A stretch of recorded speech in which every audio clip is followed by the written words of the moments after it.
નમસ્કાર, જય ધન્વંતરી.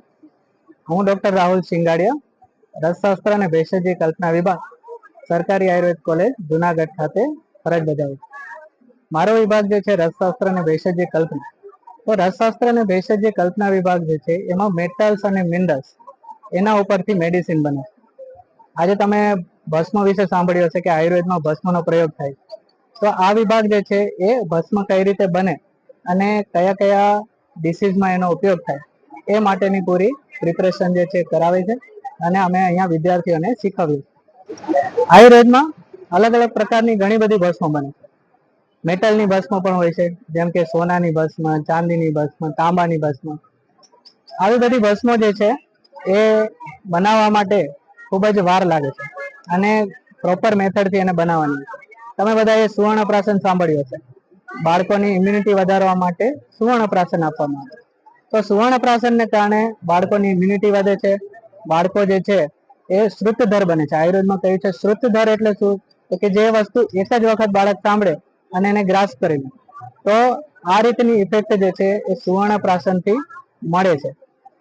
સુવર્ણ ભસ્મ, એ જ રીતે ચાંદીની, તાંબાની ભસ્મ ઘણા બધા અલગ અલગ ડિસીઝમાં જે છે એ ઉપયોગી છે. લોખંડની ભસ્મ એટલે કે લોહ ભસ્મ જે છે એ એનિમિયા, જોન્ડિસ આ બધા રોગો જે છે એમાં ખૂબ જ સારી રીતે કામ આપે છે. ડાયાબિટીસમાં જે છે એ ટીનની ભસ્મ, લેડની ભસ્મ ખૂબ જ સારી રીતે કામ કરતી હોય છે. એ ઉપરાંત ઘણી બધી ભસ્મ એવી છે કે જે કેલ્શિયમના સોર્સમાંથી બને છે, જેમ કે શંખ ભસ્મ, કોડીની ભસ્મ, છીપલાની ભસ્મ.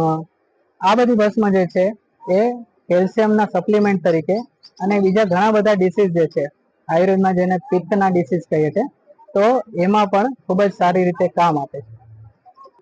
હવે આજના સમયમાં સોશિયલ મીડિયામાં ઘણા બધા એવા વાયરલ રીલ્સ ફરતા હોય છે અને જેમાં ભસ્મનો ખૂબ ઉપયોગ અને બધો બતાવે છે અને જેને કારણે લોકો જે છે એ પોતાની રીતે જ ભસ્મ લઈ અને પ્રયોગો કરે છે.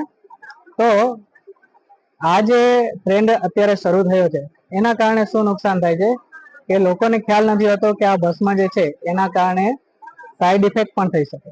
જો એ ભસ્મ પ્રોપર રીતે બની ના હોય, પ્રોપર રીતે અપાઈ ના હોય, પ્રોપર માત્રામાં અપાઈ ના હોય, પ્રોપર અનુપાન સાથે અપાઈ ના હોય અને એ લેવાના સમયે ઘણી બધી પરેજીઓ પાડવાની હોય, તો આ બધી વસ્તુઓ જો ફોલો ન થાય તો ઘણી વખત જે છે આ બધી મેડિસિન જે છે એના કારણે ટોક્સિસિટી થતી હોય છે. અને ઘણી વખત લોકો જે છે પોતાની રીતે આ મેડિસિન લઈ લે અને એના કારણે જો એમને કઈ ટોક્સિસિટી થાય અને પછી જે છે એ લોકો આયુર્વેદને બદનામ કરે. આવું ના થાય એટલા માટે મારી અપીલ છે કે આયુર્વેદિક મેડિસિન જ્યારે તમે લો ત્યારે જે કોઈ એના ઓથોરાઇઝડ ડોક્ટર હોય એ લોકો પાસેથી જ આયુર્વેદ અને ખાસ કરીને આ રસ ભસ્મો છે, મેટલ્સ, મિનરલ્સ એ બધાની ભસ્મવાળી જે દવાઓ છે એ જાતે કોઈ દી લેવી જોઈએ નહીં, જેના કારણે આવા નુકસાનથી બચાઈ શકાય. મારા વિભાગ દ્વારા વિદ્યાર્થીઓએ જે પ્રિપરેશન બનાવે છે એ પ્રિપરેશન કઈ રીતે બનાવી શકાય એ માટે વિદ્યાર્થીઓએ એક યુટ્યુબ ચેનલ પણ ચાલુ કરી છે. તો આપ સૌને રિક્વેસ્ટ છે કે એ ચેનલ તમે સબસ્ક્રાઇબ કરો અને આયુર્વેદિક મેડિસિન જે છે કઈ રીતે બને છે એ વિશે તમે જાણો અને એનો પ્રોપર રીતે ઉપયોગ કરી અને સ્વસ્થ બની શકો. Thank you. જય ધન્વંતરી.